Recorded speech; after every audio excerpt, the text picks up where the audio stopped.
بسم اللہ الرحمن الرحیم۔ السلام علیکم۔ اس نے مسلمانوں کے ہاں جا کر اپنے بھائی کا نام لیا تو ایک مسلمان نے جو قیدیوں کی رہائی اور فدیے کی وصولی پر مامور تھا کہا کہ 4000 درہم ادا کرو۔ خالد کے بھائی ہشام نے کہا ہم فدیہ میں کچھ رعایت چاہتے ہیں، تم لوگ آخر ہم میں سے ہو، کچھ پرانے رشتوں کا خیال کرو، اب ہم تم میں سے نہیں ہیں، ہم اللہ کے رسول صلی اللہ علیہ وسلم کے حکم کے پابند ہیں، کیا ہم تمہارے رسول اللہ صلی اللہ علیہ وسلم سے بات کر سکتے ہیں؟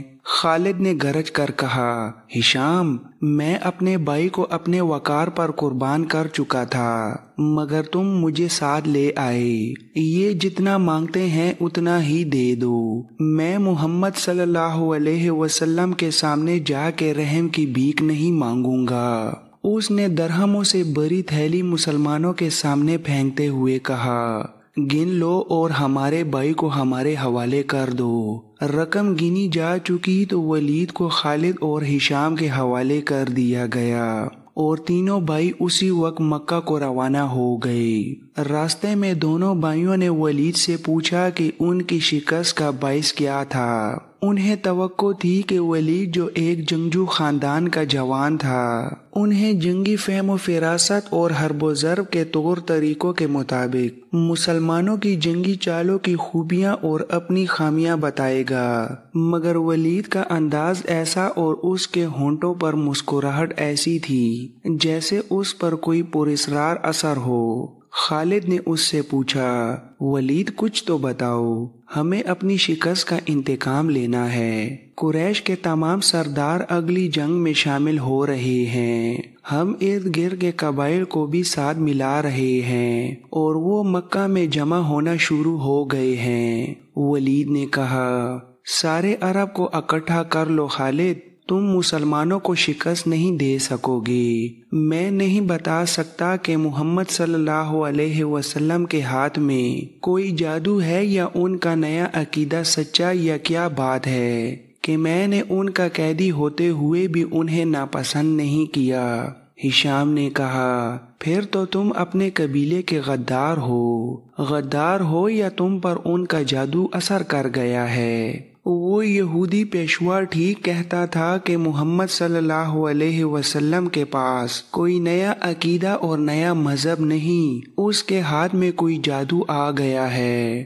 خالد نے کہا جادو ہی تھا ورنہ بدر میں شکست کھانے والے نہیں تھے۔ ولید جیسے ان کی باتیں سن ہی نہیں رہا تھا، اس کے ہونٹوں پر تبسم تھا اور وہ مڑ مڑ کر مدینے کی طرف دیکھتا تھا۔ مدینہ سے کچھ دور ذی الحلیفہ نام کی ایک جگہ ہوا کرتی تھی۔ تینوں بھائی وہاں پہنچے تو رات گہری ہو چکی تھی، رات گزارنے کے لیے وہیں رہ گئے۔ صبح آنکھ کھلی تو ولید غائب تھا، اس کا گھوڑا بھی وہاں نہیں تھا۔ خالد اور ہشام سوچ کر اس نتیجے پر پہنچے کہ ولید واپس مدینہ چلا گیا ہے۔ انہوں نے دیکھا کہ اس پر کوئی اثر تھا اور یہ اثر مسلمانوں کا ہی ہو سکتا تھا۔ دونوں بھائی مکہ آ گئے۔ چند دنوں بعد انہیں مکہ میں ولید کا زبانی پیغام ملا کہ اس نے محمد صلی اللہ علیہ وسلم کو خدا کا سچا رسول تسلیم کر لیا ہے اور وہ آپ کی شخصیت اور باتوں سے اتنا متاثر ہوا ہے کہ اس نے اسلام قبول کر لیا ہے۔ مورخین لکھتے ہیں کہ ولید بن الولید رسول اکرم صلی اللہ علیہ وسلم کے منظور نظر رہے اور انہوں نے مذہب میں بھی اور کفار کے ساتھ معرکہ آرائی میں بھی نام پیدا کیا۔ خالد کو اس وقت بہت غصہ آیا تھا کیونکہ ایک تو اس کا بھائی گیا اور دوسرا 4000 درہم۔ چونکہ قریش اور مسلمانوں کے درمیان خونی دشمنی پیدا ہو چکی تھی، اس لیے مسلمانوں نے یہ رقم واپس نہ کی۔ رقم واپس نہ کرنے کی دوسری وجہ یہ بھی تھی کہ ولید نے رسول کریم صلی اللہ علیہ وسلم کو بتا دیا تھا کہ قریش مسلمانوں کے خلاف فیصلہ کن جنگ کی تیاری کر رہے ہیں اور اس کے لیے بے اندازہ درہم و دینار اکٹھے کیے جا چکے ہیں۔ انہی سوچوں میں خالد مدینہ کی طرف چلا جا رہا تھا۔ اسے افق سے ایک کوہان سی ابری ہوئی نظر آنے لگی۔ خالد جانتا تھا یہ کیا ہے۔ یہ احد کی پہاڑی تھی جو مدینہ سے 4 میل شمال میں ہے۔ اس وقت خالد ریت کی بڑی لمبی اور کچھ اونچی ٹیکری پر چلا جا رہا تھا۔ احد، احد!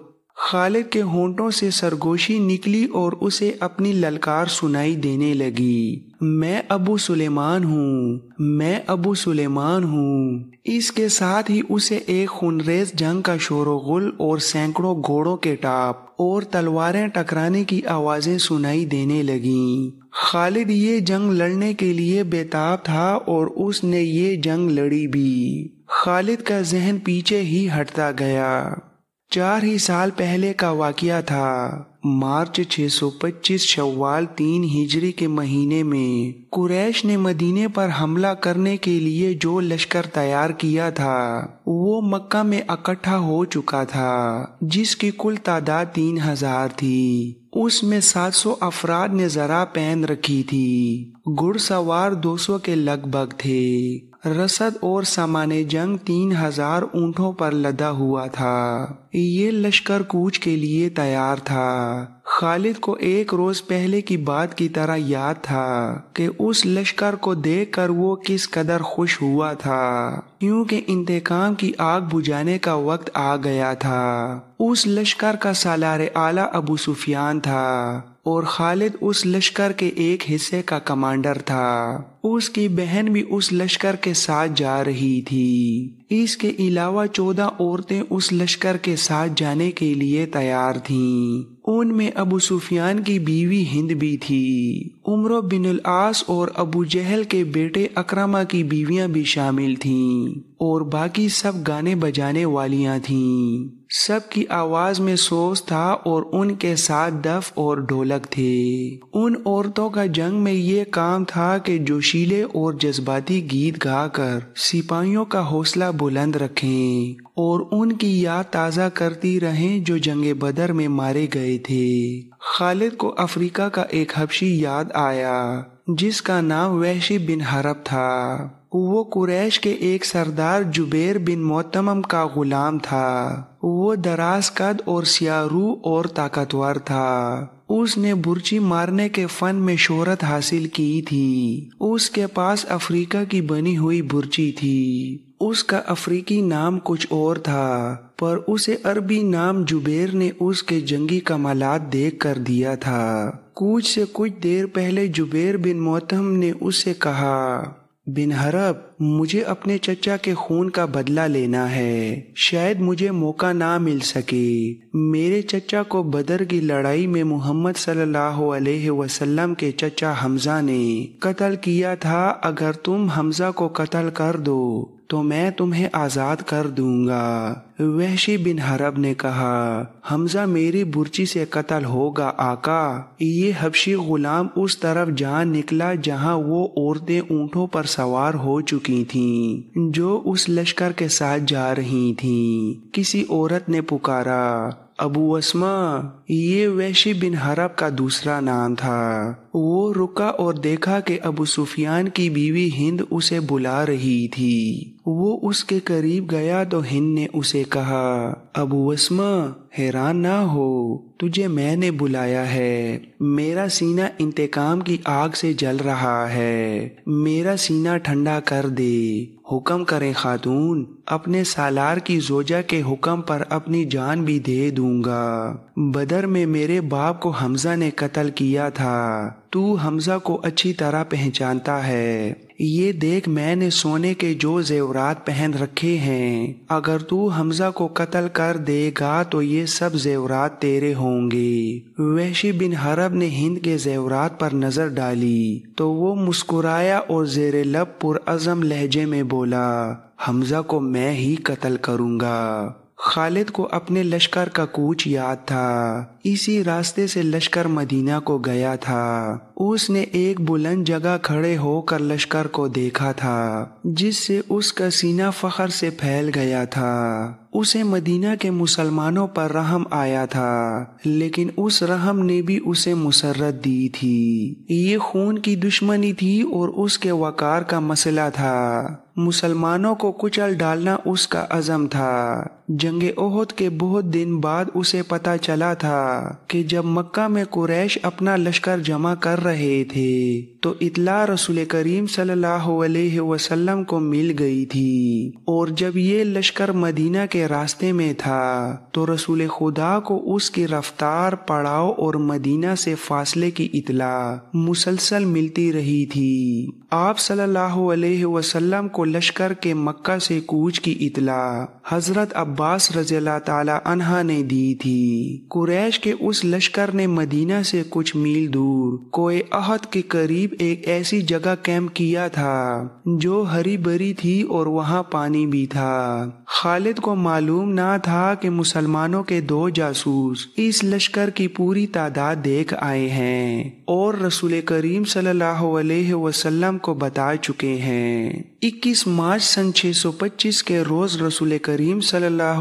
علیہ وسلم نے اپنی فوج کو کوچ کا حکم دیا اور شیخین نامی ایک پہاڑی کے دامن میں خیمہ زن ہوئے۔ آپ کے ساتھ 1000 پیادہ مجاہدین تھے، جن میں سے 100 نے سروں پر زرہ پہن رکھی تھی۔ مجاہدین کے پاس صرف 2 گھوڑے تھے، جن میں سے ایک نبی صلی اللہ علیہ وسلم کے پاس تھا۔ اس موقع پر منافقین کے نفاق کا پہلا خطرناک مظاہرہ ہوا جو غداری کے مترادف تھا۔ مدینہ کے بعض ایسے لوگوں نے اسلام قبول کر لیا تھا جو دل سے مسلمان نہیں ہوئے تھے۔ انہیں رسول اللہ نے منافقین کہا تھا۔ کسی کے متعلق یہ معلوم کرنا کہ وہ سچا مسلمان ہے یا منافق بہت مشکل تھا۔ جب مجاہدین مدینہ سے شیخین کی پہاڑی کی طرف کوچ کرنے لگے تو ایک بااثر آدمی جس کا نام عبداللہ بن ابی تھا رسول کریم کے ساتھ اس بحث میں الجھ گیا کہ قریش کا لشکر 3 گنا ہے، اس لیے مدینہ سے باہر جا کر لڑنا نقصان دہ ہوگا۔ آپ صلی اللہ علیہ وسلم نے مجاہدین کے دوسرے سرداروں سے رائے لی تو اکثریت نے یہ کہا کہ شہر سے باہر لڑنا زیادہ بہتر ہوگا۔ آپ صلی اللہ علیہ وسلم عبداللہ بن ابی کے ہی ہم خیال تھے، لیکن آپ نے اکثریت کا فیصلہ ہی منظور فرمایا اور کوچ کا حکم دے دیا۔ عبداللہ بن ابی نے شہر سے باہر جانے سے انکار کر دیا۔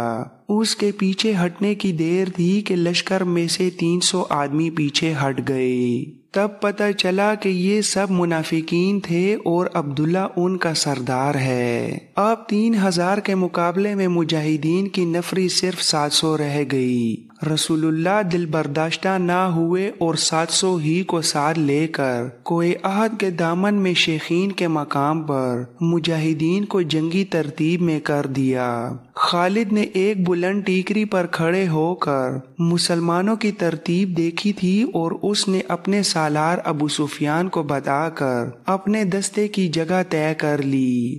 رسول اکرم صلی اللہ علیہ وسلم نے مجاہدین کو کم و بیش 1000 گز لمبائی میں پھیلا دیا۔ پیچھے وادی تھی اور مجاہدین کے ایک پہلو کے ساتھ پہاڑی تھی، لیکن دوسرے پہلو پر کچھ نہیں تھا۔ اس پہلو کو مضبوط رکھنے کے لیے رسول صلی اللہ علیہ وسلم نے 50 تیر اندازوں کو قریب کی ایک ٹیکری پر بٹھا دیا۔ ان تیر اندازوں کے کمانڈر عبداللہ بن جبیر تھے۔ رسول خدا نے اسے ہدایت دیتے ہوئے فرمایا، اپنی ذمہ داری سمجھ لو عبداللہ، اپنے عقب کو دیکھو۔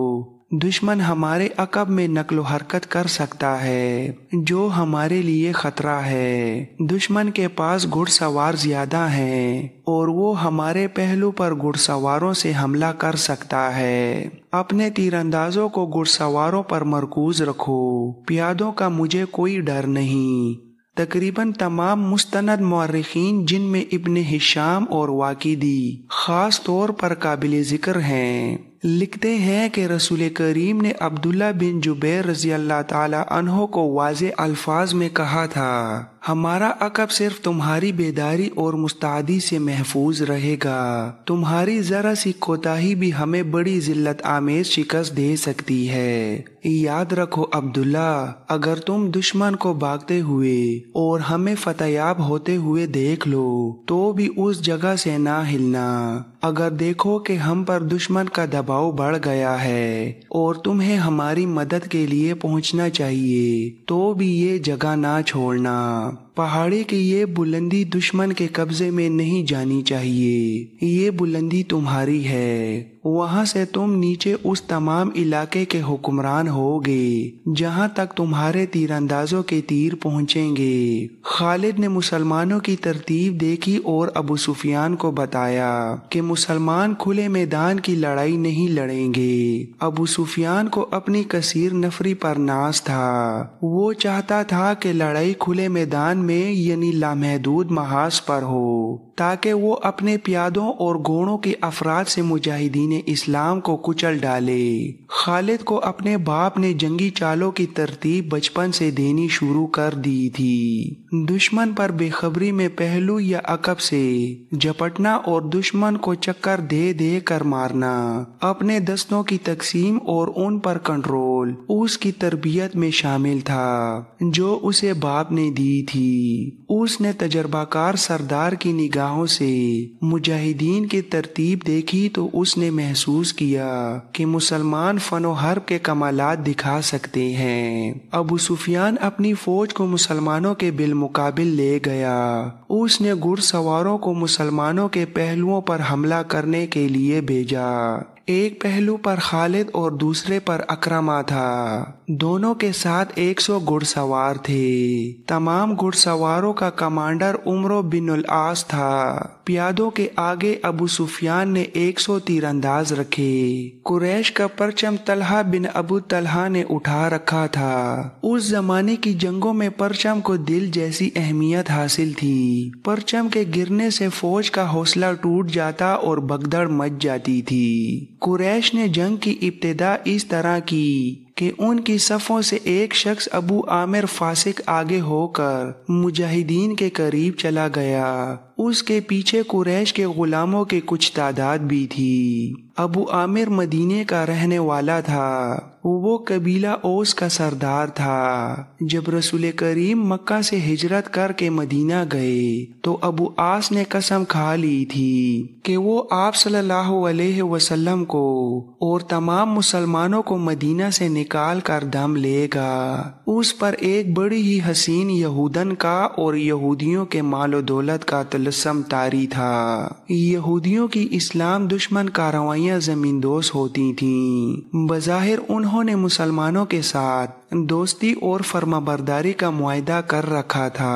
ابو عامر انہی کے ہاتھ میں کٹ پتلی بنا ہوا تھا، لیکن ان یہودیوں نے اسے قریش کا دوست بنا رکھا تھا۔ اب مجاہدین قریش کے خلاف لڑنے کے لیے مدینہ سے نکلے تو ابو عامر قریش کے پاس چلا گیا۔ اس کے قبیلہ اوس کے بہت سے آدمی رسول کریم کے دست مبارک پر اسلام قبول کر چکے تھے اور وہ قریش کے مقابلے میں صف آرا تھے۔ ابو عامر آگے چلا گیا اور مجاہدین سے بلند آواز سے مخاطب ہوا۔ رسول کریم نے اسے فاسق کا خطاب دیا تھا۔ قبیلہ اوس کے غیرت مند بہادروں، تم مجھے یقیناً پہچانتے ہو، میں کون ہوں، میری بات غور سے سن لو۔